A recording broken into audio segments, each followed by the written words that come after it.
Welcome to Enhancing the Human. I'm Dr. Jena, a renowned expert in the field of human enhancement. I've spent decades of my life exploring all aspects of human health, which has allowed me to take people from extreme injury and disability to peak athletic performance. I use cutting-edge advancements, breakthrough technologies, and scientific insights to push the boundaries of human capabilities. The human body is able to do so much more than you think. Let's start enhancing the human.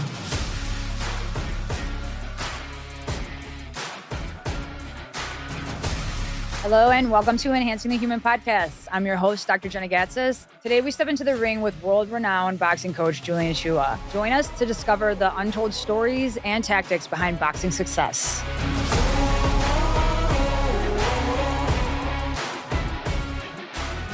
I want to know stuff for me, and I guess you told me this before, but just reiterate, and I'll remember more things now that you're telling me again. But what made you get into professional boxing? Okay. Just coaching in general. Yeah. Oh, already right now? Yeah. Well, when Yesterday. when I was boxing, it wasn't really working out for me.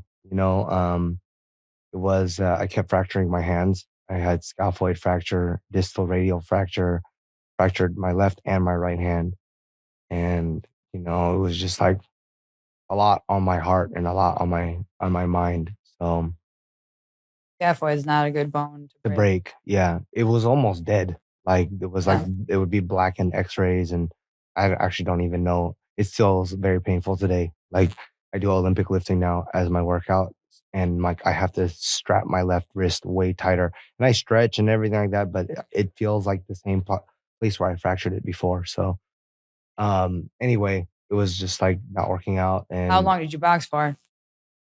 actually not like too long. I started at 17. Then so I started very, very late.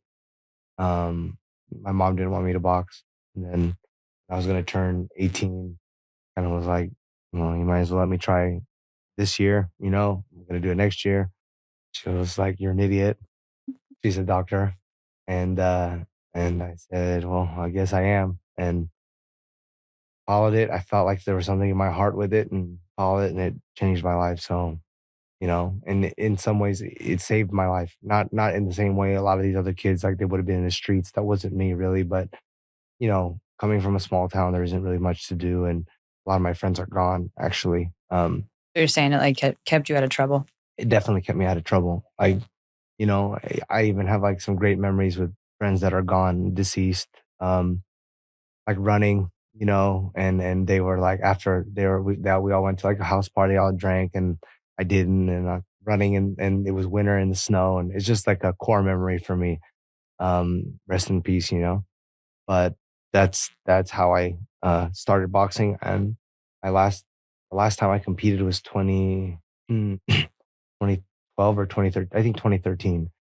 So So you kind of noticed around you that the lifestyle you were leading. Did you have the awareness, just so I get that right too, the awareness of like seeing your environment and being like, I see things happening and I see my friends going places I don't want to go, and that's what got you No. into it? Or like it was something inside for Got it. sure. Got it. My dad loved boxing, and I always I don't know, I always grew up loving like watching fighting. I loved watching Dragon Ball Z, like animes. Like I always I liked it, My parents put me in Taekwondo when I was a kid, and I didn't like how little contact it was. I wanted to like fight the kids. Like it would be like board breaking, form, technique, but you never really like went at it. But so I think it was more something like inside, Um, it was never too much like, oh, I'm doing this to avoid this. Got it. It gave me like the Or discipline. just like, meaning like saw I didn't want to go this route, so maybe I'm going to try this, but you just wanted to. Yeah, You I had that just wanted drive. to. Yeah, Perfect. yeah. And so how long into boxing did you start to have fractures? How many years? Okay, so Or it's months? a long story. But boxing in Indiana got me an opportunity to move out here to LA, and that opportunity was to train with Freddie Roach and Manny Pacquiao, and go for a gold medal in the Olympics for London. Um, but I didn't have much experience. I started boxing super late, and this guy named Hermie Rivera, he's gone as well now. Um, he basically was like, he saw a fight of mine that got put on YouTube, and he was like, "Hey," I don't know how he was able to get in contact with someone to get in contact with my mom, but it was along the lines of, "Your son can fight. He's got everything. He's got like everything you need, like the athleticism. He's got heart. Like the fight that was a tough fight. I was 2009 Golden Glove champion. I was fighting in 2008 or 10. I can't remember. I was fighting a Golden Glove champion of the previous year who didn't compete in 2009, or it was like maybe the next year. I can't really remember, but we went at it, and that's the fight he saw. And he basically was like, you wanna try to let him come out to LA? Will you let him come out to LA, train, and maybe try to win an Olympic gold for the Philippines? Because the Philippines at the time had never won a gold medal in any sport. They actually won their first gold medal, I think, last year in Olympic weightlifting, and it was a female, Crazy. which is sick, you See, know? I never knew this. It's Yeah, so it's interesting. awesome. It's So awesome. interesting. Yeah, I have children. It's so cool. But So interesting. anyway, um, the first time I fractured was actually a street fight, a fist fight. Just being an idiot, was not. Could have avoided it, and I was like just a lot more hot headed when I was younger, and like it's still today probably like the biggest regret of my life, like not just not being smarter, and then like my hands kept getting fractured from then on out, after that, I'm just more susceptible. yeah. So that was the first time, and it kind of ruined that dream. But, like God has a plan. And like, I don't think I was supposed to be getting hit like in the face like that. Like, I've had a lot of friends with a lot of like trauma too that I grew up boxing with and stuff like that. And, you know, it's the plan worked out. I feel I'm very successful and very healthy and grateful at this stage in my life in my career. So after one too many fractures, you decided to become a coach, Mhm. or were you coaching within that? No, okay, so it's funny. Well, so after I fractured the scaphoid the second time, so it was fractured scaphoid 3 times. After the second time, there were supposed to be people helping me to, like, live out here and stuff like that, and it was like, "You know what? Let's chalk up this idea," pretty much.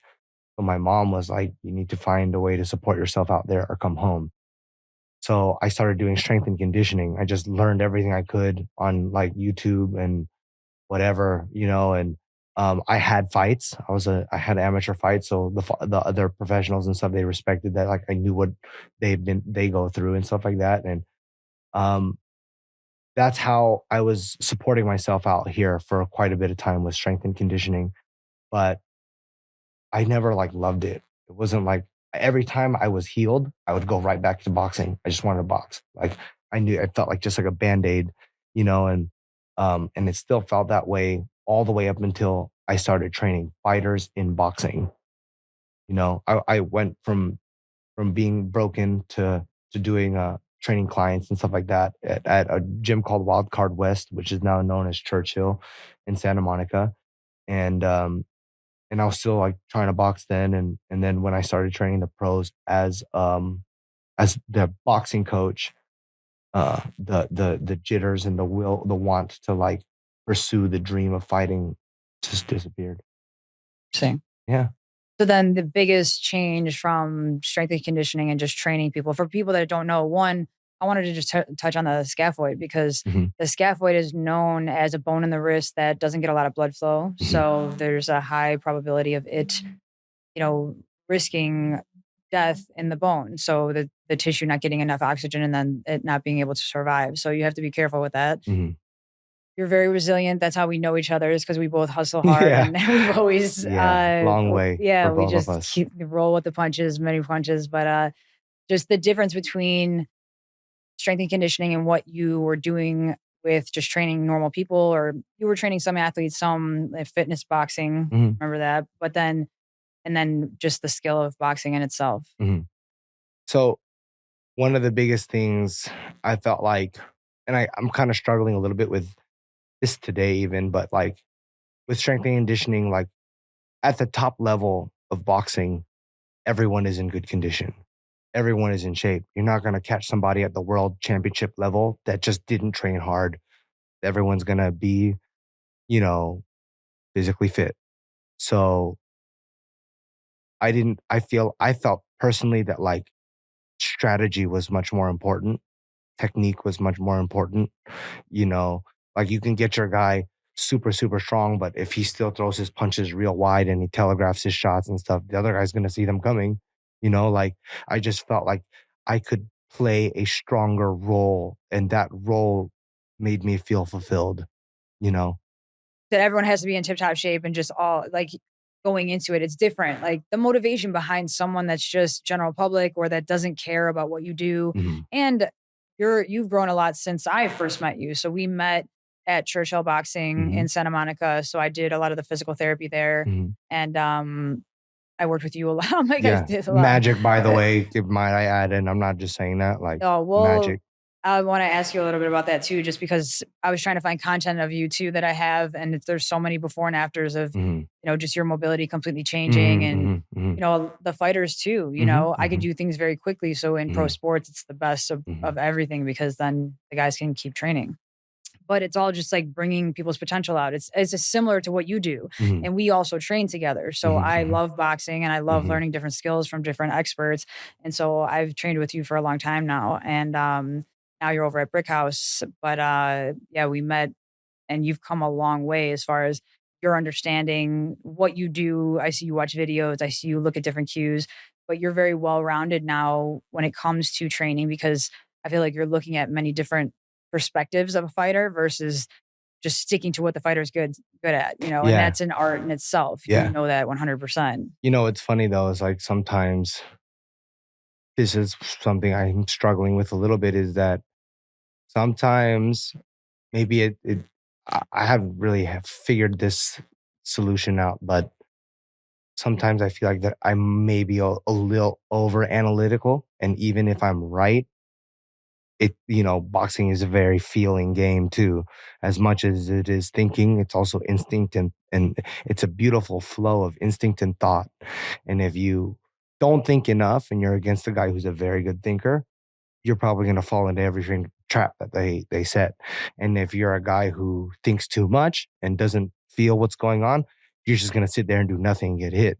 You know what I'm saying? And then whatever you're thinking is not working, you're getting hit. Then you fall down into a hole. You know, so um, it's very important that like if you're an analytical person like myself, you really understand your fighters, and that's why chemistry is so important, you got to know um who is who fits your style the best.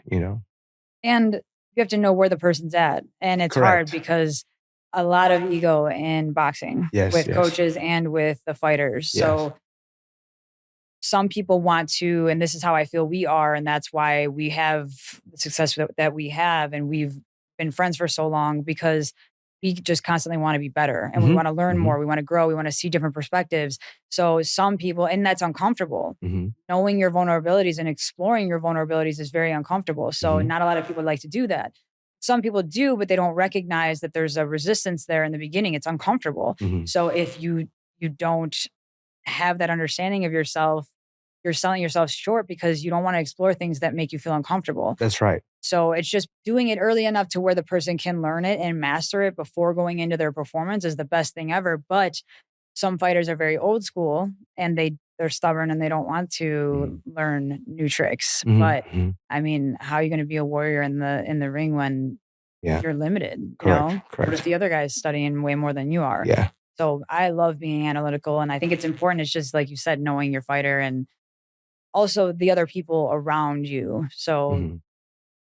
talk a little bit about just being in camp and, just how it was many times with us. It's just different avenues when the person goes through different things, but talk about the different people involved and work with nutrition people too. Not directly Yeah. with them. Like I feel like they have put the time I've put into boxing for their lane. So and I haven't spent the time to understand nutrition to the level that they have. So I'm not going to sit there and question them unless my fighter misses weight or something. You know what I'm saying? So I like to stay in my own lane. I don't like people crossing over to my lane. But touching on what you were saying earlier about, you know, the similarities between us, I think another thing is like extreme accountability. Like even if a fight kind of doesn't go the way like I wanted it to, and I felt like I did everything I could to explain, and like I don't know, it just didn't click that night for the person. I still think about what did I do? What did I do wrong? What do I need to do to make sure the next person is able to absorb whatever we needed to do better? Like I think that's a big part of, like, especially in today's society, everyone's a victim. Everyone wants to like blame the next person. Like how can you ever like grow that way when you're saying all this outside sources are the problem? Look at yourself. You know what I'm saying? That's I do that every day. I look at myself every day. 100%. What and then I come with whatever I needed to do. Like I come in the next day like fully recharged, coming at it 100%. Right. You know what I'm saying? And it's not coming from a cocky place. It's coming from I don't know everything, because I love when people try to break me down, because I do try to be better and better. No, it's coming from a place of I don't know everything. It's humility, actually. It's yes, the exact knowing what opposite. you don't know. It's humility. Exactly. And that's where, interviewing people like you and just understanding, and you love learning about what I teach you. Oh, And yeah. and it's the same when you just flip it around. It's just a different skill. It's Pause real quick. I had this thing like in my elbow that I thought I was gonna need surgery. I thought I was gonna need all these things. She's like, just put your arm like this, look this way, and like go like this 20 times a day. You were just like, what the hell are you saying? Like I couldn't believe. Do you know how long that was? That was, yeah, like extreme elbow pain. Like because I hold pads, I hold mitts. Like that's my paintbrush. As a coach, the fighter is a canvas, or the fight is actually the canvas, and I'm trying to draw out the fight in my head, like while I'm teaching, like what we're gonna do. But regardless, they're cracking my hands. Like these are not light punchers either. I got like some heavy hitters, and so my elbow was just mashed, and I don't know, I just listen and follow along, and No, it was good. amazing. Yeah, You were a good listener that time. But it's all about like how to cater to you within your lifestyle that's completely chaotic at all times. yeah. From you see people, most people when they have a fighter, they, stop and just do the camp of the fighter. You are seeing people, you see celebrities, you work with actresses, actors, CEOs. So you don't stop, and you're flying here, flying there. Sometimes I'm like, where are you? Yeah. Are we training today? One of us is out of town. Yeah. Like, are you still here? So tell me a little bit about that, because everything I give you, it's a way to calm down your nervous system. It's all messing with your nervous system because you go through so much and your life is so chaotic. So tell me a little bit about how you implement different strategies to keep yourself healthy, or try to at least.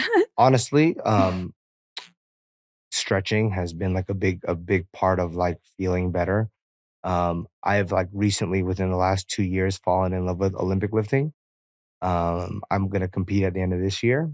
Give it a shot. My numbers I've gotten pretty good. But those things have helped me stay just like healthy, I guess. It's more than physically, mentally. I like the person I see in the mirror. And that's very important, physically, spiritually, mentally. So empowering to lift like that. Yeah. And coming from injuries, it's because I wasn't always in shape, and it's not that I had severe injuries, but I had some pain, and I was like, I don't think I'm going to be able to do this for a long time. That's when I was young. Yeah. And then you fix things, and then you get stronger and build this foundation, and then you start seeing yourself do stuff that you're like, man. Yeah. But it's fun because people think you shouldn't lift weights and like, oh, I don't lift. No, you can lift heavy. Yeah. You just have to make sure you have a foundation that That's you're right. set up This on. is actually the best my body's ever felt in my life. And the most mobile you've ever been. Yes, the most mobile I've ever been. Yeah. And I can see it by your movements. It's crazy. Yeah. So, I don't do anything with fear. Like, just like victimization, victimization, shame, and fear can all like eat it because Yeah. it's just those things take away from your life and they take away from your growth. And it's just you not being able to control your own ego. Truth. And the ego, not that it's the enemy, but it's like Can be. it can be. Well, so there's a spectrum. And if you let it consume you, it can be. Yeah. So we were talking earlier about a fighter that, was hurt by one of his coaches because the coach didn't want to call the fight. And Mm. it's like, it's your responsibility as a coach to protect these guys. Mhm. And so their well being should be number one, Yeah. not what you want. So having control of the ego in any situation is so important because it can be dangerous. Right. Literally life changing dangerous. Right. And like sometimes it's hard with these guys too, because they're soldiers, they're warriors. They only understand that. And I had a guy who was in fight of the year last year. They won. His name is Azat Hovhannisyan. He's an Armenian guy. But he's the type of fighter that he'd rather die than take a loss, you know? And when you know your guy like that too, like, oh, it's heavy. It's Yeah, very heavy. it is. But as a coach, it's your responsibility. You Absolutely. know what I mean? And it's your Absolutely. responsibility to know protocols, like concussion protocols, Mhm. if you're the only one watching that fighter. That's right. So I just always think that From or hydration to 100%. You think about that person long term, they're a human being. It's not just that's a right. paycheck, Family. 100%. And they have a Yeah. family. So I think it's really important because you've always cared about your fighter as a well rounded well being. Like they're in a well rounded way where you're caring about their entire well being. That's right. And I always see you go to different events and things with your fighters. You go to their house parties and things. So it's nice to see you connect to them like they are family because you truly care. Mhm. And you've referred me so many people because I can help them. Yeah. And it's been amazing. So Yeah. Me too. Me too. Well, I appreciate you. They always feel better, ready to go. The next training session, shoulders good, you know, hip is good, whatever it might be, ankle. They're always after they see you. Let's go and back it's on track. fun. It's fun because it's like, you know, there's so much out there for everyone that you don't ever have to. I never felt like a competition with you. Mhm. Yes, we do similar things, but we do different things too. Mhm. And even if we did the same thing, there's enough out there for everybody, Mhm. and you've never pushed me down to try to get ahead. And, in LA, when I came out here, I didn't know a lot of people. And you were one of the first people that I met and at Churchill, just in general. Like I didn't Mhm. know that many people and I didn't know a lot of people when I came out here at all. So, but you were so kind to me, but you didn't expect anything in return. And that Mhm. was so refreshing because there's a lot of people out there, I knew one person and they try to take and take, and I want a percentage of anyone you meet in LA. I'm like, even if you don't refer them. And it's just crazy to see what greed can do. Mhm. Like we said about, letting your ego take over, let greed take over and you're doing things for the wrong motivation, Mhm. and it slowly starts to eat at you. So you think you're gaining at that time, but you're not because now Mhm. you're going to do less because you're taking advantage of someone else. And it's just a lose-lose situation for everybody in the picture. And when this is one thing. Like, there are other people like us out there, and what's sad is like when someone lets stuff like that, like getting screwed over and stuff like that, change who they are when they were really a good person to begin with. And for me, it's like I I'd rather be able to sleep at night, even if Mhm. I can't.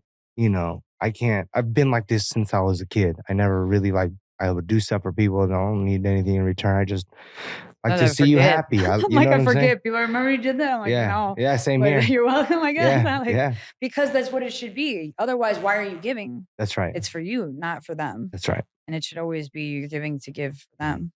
Mhm. But I've always admired that, and it is rare. And then you've introduced me to people that are the same way, and it's things like that and gestures like that are selfless that help people like us get by. Because I remember I was like, "Man, LA sucks, and everyone out here is a vulture, and like Yeah. no one wants to work hard. They just want to take from everyone else. It's like, what can I get from you?" And I'm a hard worker, so I'm just like I'm all about working, but I have all these leeches trying to Uh-huh. leech off me. So you got me through a hard time because you were kind to me and you introduced me to some beautiful people, Yeah, and keep those people close they're when you meet amazing. them. And the more you put up boundaries to stay true to who you are, the more those people come around. That's And right. so now I feel like I'm at a place where it's like beautiful human beings and everyone's trying to make the world a better place, whether it's one skill, one person at a time. It doesn't matter. It's all from good energy. It's That's right. not a taking energy. So yeah, I can't say how much I appreciate that about you and just yeah, when I first met you, I just remember that was the number one thing. And I could see you had Gabriel around, you had everyone around where they were also learning and you took people under your wing. And again, you didn't expect things in return. Mhm. So yeah, I never said thank you. No, you Here it is now. It's all love. But I feel like we've been through a lot at that gym. Now that you're at Brick House, I've kind of since I came and coming into a facility now and having people come to me, it's just been a little different where we don't see each other as much. Mhm, But it's always the same love and same trying to get people better. And mhm. every time I see you, it's like, oh, what else? What do you have going on? And it's always good energy and trying to be better. So yeah, again, appreciate that. Yeah, absolutely, and typically because 'cause we're always traveling, which is cool too, you know? The best. Yeah. And it's whatever you make of it. And like you said about, the things you've been through and all that. And if you don't learn from things, even if you're giving and something bad happens or whatever, you learn from these things and Yeah, you grow and you become a stronger, more resilient person. And yeah. I feel like we've both come so far, especially in this crazy world out here. But just staying true to who you are. That's right. Stronger without changing the essence of who you are. Hmm. I've seen it happen. I've seen great people like they get screwed over after, oh yeah, well now I'm changing. Like, no, don't just don't associate with that human being no more, but stay who you are. Stay that Yeah. loving person, the world needs it. And 100%. And look at what happened, where the line was crossed, where you let yourself become vulnerable with that person because Mhm. that's your chance to grow and learn how to keep the next person away Mhm, because mhm, these people are everywhere mhm, and mhm, they're going to take if you're giving. mhm. So you have to learn to give, Recognize yeah, and recognize it and then give love to people that deserve it, yes, that's right. because you don't want to feed one of those people that doesn't deserve it because it'll get worse. Mhm. So it's just interesting the spectrum of narcissism and just And for love and me, like hate. even if I do give my love to somebody who abuses it and lets it go, you know, I like my relationship with God has helped me just look past it in the way like even like well on Christmas my house got robbed. Christmas Day last 2 years ago, 2 years ago. Stole my safe. There was a lot of money in there. I'm not gonna say how much, but there was a lot of cash in there. I had like I just had a lot of things that were precious to me and you know, as angry as I am and I was, a part of me like chalks it up to thinking like, well, I hope they had kids and I hope that that money like helps those kids. I hope that like whatever please God let that their like evil stem from a hurt place that now they're using it to help people that because at the end of the day I really didn't need that money. It was a I would love it back if you're watching. Not No, saying I wouldn't. yeah, but not saying I wouldn't, but still, like at the end of the day, like if you're able to put like some food on your kid's plate, and then so be it, whatever, like chalk it up like that. And it's true, just not letting that, just take away from who you are Hmm. again, because possessions are possessions. And like you said, recognizing their hurt and just sending them love and Hmm. prayers, Hmm. because like you said, they have to be hurt to be able to hurt someone the way that they did. So Hmm. I always look at people like that because I've had people, you know how it is. People want to hurt you, especially Hmm. when you're comfortable with who you are, or if you're independent. You have people that you're like, man, it's Yeah, fucking crazy. Like, yeah. holy crap, sometimes. You know what's wild a bit? Like, it's come with maturity is like learning how to be strong enough to be gentle. Hmm. Like in the way Exactly. where, the easy response would be like, I want to kill these people. I want to like, the harder response, the stronger response is the response of kindness, which is so crazy because a lot of people see that as like, oh, that's soft. That's not soft. That's actually the exact opposite. It's a hundred way harder percent. to forgive, uh, you know, look past it and pray for your enemy Yeah. rather than want to go get them, Right. And succumb to their level, which lowers your your own. Right. yes, who you are. Interesting life, you know. It's crazy, but it's Yeah. so true. And I always think about that with jujitsu, like these people that are black belts. I love jujitsu because you're just like this ninja, no one knows. And I can use leverage I love boxing, but I can't outbox a guy. Like, I don't care what Yeah. anyone says. Yeah, Guys have more muscle It's mass. different. Someone's gonna knock me out. If Yeah. there's more than one of them, I have no chance. So with jujitsu, I can break someone's arm and at least get Sorry, away. if they can box. Yes. But if like Yes. the way you punch, if it's a guy that doesn't know what he's doing and you hit him It's true. with something clean, It's true. I'm gonna put my money on Jena. That's hilarious. That's so true. You said that to me before. Yeah. That's hilarious. But say just like a regular, like a Yeah, regular girl. a Regular girl. Someone that doesn't see. I'm analytical about turning muscles on, so that's how I can generate power and force. It's fun. And you know that. So us boxing is hilarious. Yeah. It's so much fun. The click. Oh yeah, there's that. And the little things you say that I know your boxers like can't appreciate because they don't understand that To that some level. of them. Yeah. So it's just interesting. What was I saying though? Oh, with jujitsu, I'm like, wow, this black belt is like a murderer inside, but you would never know. And so I just love that because the more strength you have, the more gentle you become. Right. And I always say self-control. Yes. And that's martial arts. 100%. And I forget who said this, but just if you have to get upset during your argument, you don't have an argument. Like everything is objective. If you just lay out the information, there should not be emotion within that. So I used to get upset and like this happened, that happened. And it's like just letting that go. Things you can't change, just let it go because there's no point. It's just wasting energy and time. Absolutely. I feel like we've come so far. Yeah. Our youngin' days. Yeah. Yeah. I was bad. Yeah. And that's the thing is like, again, I always use my failures to help people grow. I love it. Why would you go through something when I already went through hell and you can learn from it instead of go through it? Like, I love that. It's not saying we're perfect because that's where people try to find cracks in you. I'm not saying I don't have cracks.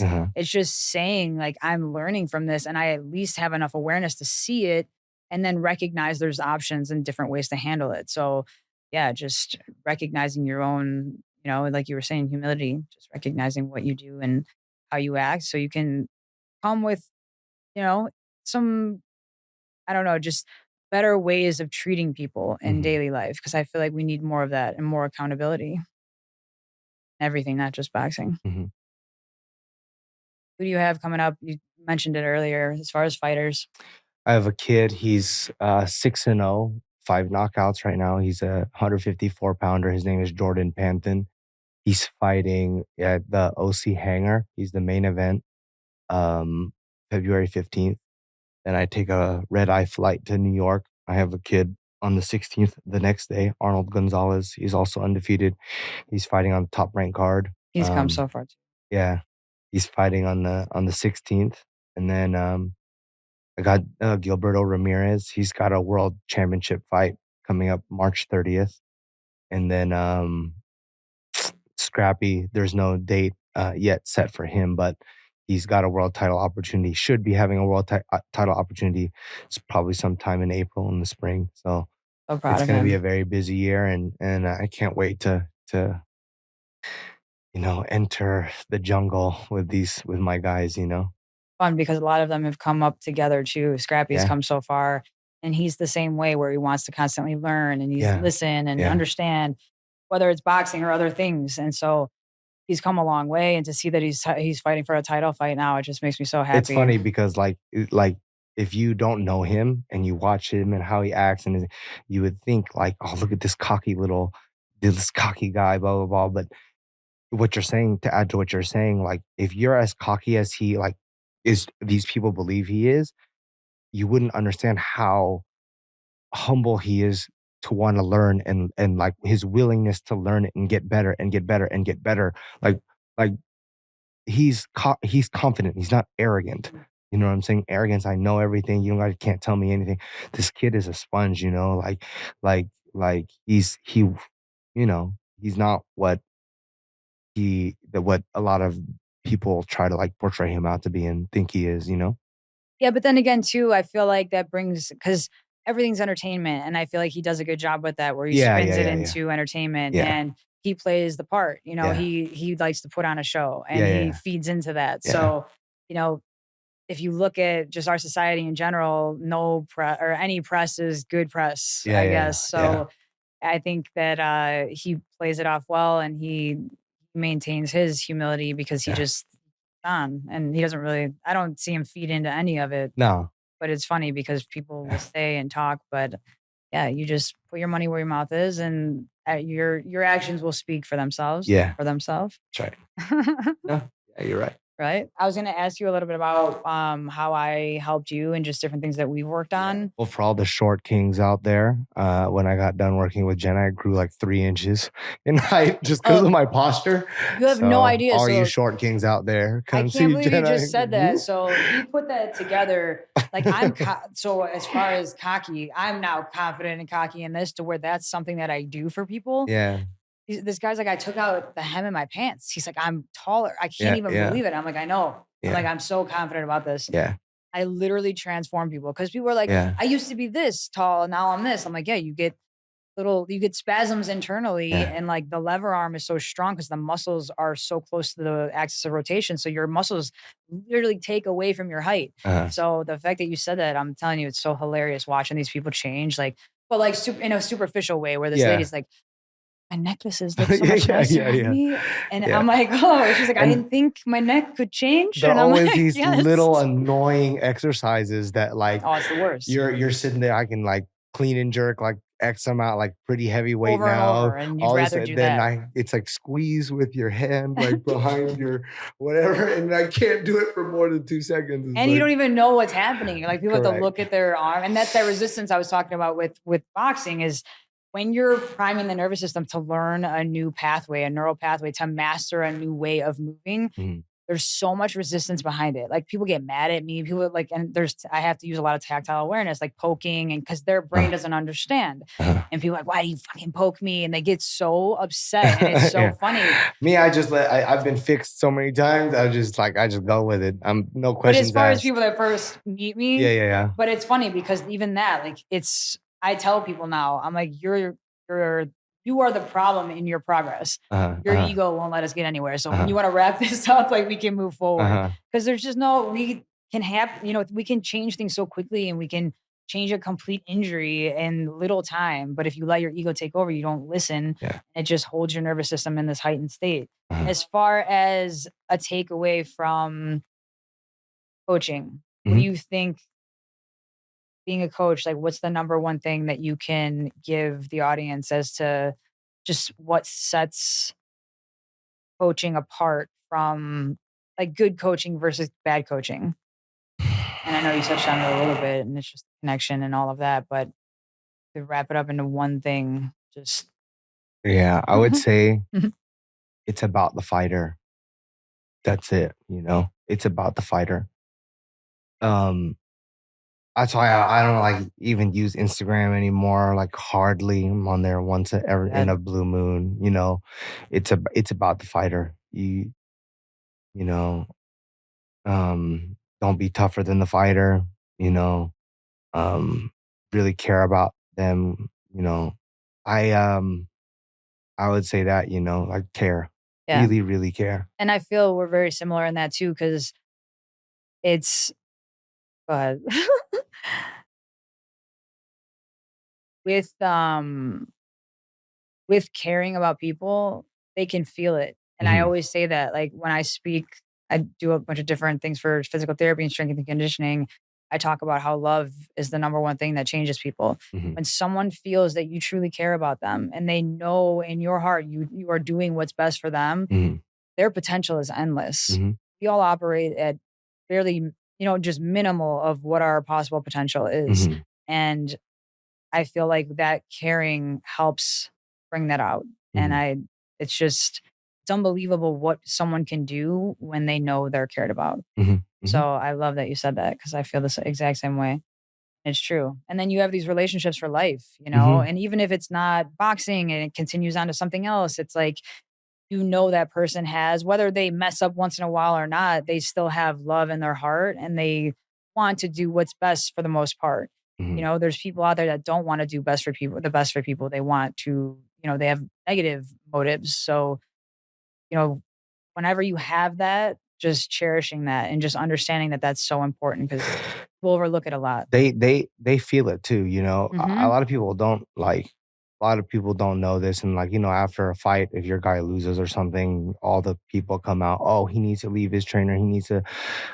For me personally, I have never ever chased a fighter. I've never ever asked a fighter to stay with me. If a fighter left me, which they don't, but if they did, because they can feel the genuine care. Right. But if they did, I care about them enough that it's their life and their face and head, and they have their family to take care of. If you believe there's someone who can do a job better than me, I have absolutely no problem letting you go train with them. I have no So problem at good. all. Even with, if someday you probably have Scrappy on here. Mhm. He's always like, "Hey, I'm gonna go to New York and train with this guy for a bit." There's so many coaches. No, no, no. Go, I'm the go. same way. It's about you. Yep. Go. Like, if you want him to come in camp, take over head coach role, whatever, go. Sure, Mhm. no problem. I have no problem with that. I've never had a fighter leave me and me chase them, and no, go, go. And sometimes, because like, I don't even like to market what I do because I don't like saying it's physical therapy because I don't feel it really is physical therapy because it's so It's not. different. It's It's so not. different I've than been I've modern done physical. physical therapy before. What you do is not physical therapy. And That's so disrespectful. it's right. And so that's where about it being something they need to grow in. So if they don't value that you at that time, maybe they need to go with this other coach. Cause like with physical therapy, some people are like, "Oh, well, you're expensive or you're different than other people." So I'm like, go ahead and go see that Yeah, person. Like yeah, yeah, I'll give them my notes. I'll give them information if they need. Like we're all on the same team yeah. because Get there's you not better. there's not a lot of us that truly care about people. Mhm, So I don't ever want to knock anyone else down. So I mhm. think it's so important and it's great that you highlight that because it's so true. And if they needed to learn at that time what another coach was like, maybe they brought information back and you could learn from it. But Mhm. most of the time, they learn that they need you. So Yeah, it's yeah, yeah, like, yeah. go ahead and Yeah. explore and get again, it's just exploring the ego. So Mhm. they didn't have that trust or whatever they needed to see, or if it's just to train. Genuinely try and Yeah, grow. No learn problem, exactly. no I problem. love that Yeah. because it's so important because when you do come from love, you can't get that anywhere That's else. right. 100%. I've had people take ideas from me, take product ideas, act like they're going to help me with it and then steal it 100%. And it's like, take it. Yeah, You came, the motive of your product came from theft. yeah, Like how many people are you truly going to help yeah, with that live with it. negative energy Yeah, around yeah, them? yeah, yeah, yeah. Like, go ahead with your Yeah, freaking thievery. yeah. So I really appreciate you saying that just because I always preach about that, but it's more important than people believe. And then when good people, I feel, they question themselves and they're so insecure and Mhm, they act like having love is nothing. mhm. It's the most rare thing in the entire world, and I tell everyone, if you had nothing from, but love, you are enough with just that. Yeah. You had no other skill. I have people that are like, "Oh, I need to do this or I need to do this." Like, you don't understand. You have your heart. Mhm, Most people don't even have a heart. They don't mhm, even give a shit about other mhm. people. So, it's so rare and it's Or so other people with beautiful. hearts that love you, you know? Yes, 100%. Like Philippines or I mean, even, like, there's so many countries that are there are poor people everywhere with nothing, but they have love, and you can see the joy in their faces, you Mhm. know? And they're nothing like or what you think is nothing Nothing, is they everything. have everything, Yeah, so it's truly, all how right. you look at it, That's and right. just like you were saying with, God and everything, like, I feel we're always accountable for what we do, whether someone's watching or not, Mhm. and I think it's important because that's how you get that self-awareness and that self-love because you make the right choice no matter what. Mhm. You try to at least. Try to. Try to. Definitely try to. Try to. We all fall We all sometimes. fall, and Yeah. it's being a human being, but it's recognizing it and then using it to move forward. Mhm. That's number one. Absolutely. Julian Chua, thank you again for coming. We appreciate your perspective just as a coach and a human being in general. Brickhouse Boxing in Van Nuys. Anything else you North want to? Hollywood, yeah. North Hollywood. And anything else you want to shoot? Oh, it's a pleasure being here. What's your Instagram? At Julian_Chua. I don't really post too much, but only when my guys are fighting and stuff like that. So I guess, But it's also important too, because I'm the same way. I'm so bad at social media, but I'm hiring people now and it's getting better. But it's important because in order to get your message across, it's good to be online a little bit. So yeah, don't shy away from that too much, because it's for a lot of people. Well, this is pretty cool. If you go to my Instagram, I haven't done too many of these because they kind of contradict me being a coach, but I do sometimes I do these video breakdowns that are more in depth of like tactical boxing, like how guys are thinking in there and like understanding P's and Q's and knowing like what to do in which situation. And it's interesting if you think like you're not a boxing fan and you sometimes think these two guys are just fighting, you don't see the grace and the beauty behind it. On my Instagram you can find like some video breakdown of me slowing things down, some commentary, some subtitles and stuff like that, and you can see boxing from a deeper place. I love that. And I love when you bring that into our coaching, because it's so much fun, because I understand it more and I get where it's coming from. Like when you slap me right in the face, you get mad when I get mad. You know that some lessons you have to learn the hard way. Now I have a brain cyst. No, I was more than happy to fucking get hit in the face. I just have to know ahead of time. You're like, you gotta pay attention while I'm like sitting there. I told you to keep this up. That's your warning. And then I try to hit him, I can't hit him, and it's so annoying. And I like pointed to who was it? I pointed, I was like, hold him down. Like I was so mad, like I couldn't get to him. Like, motherfucker.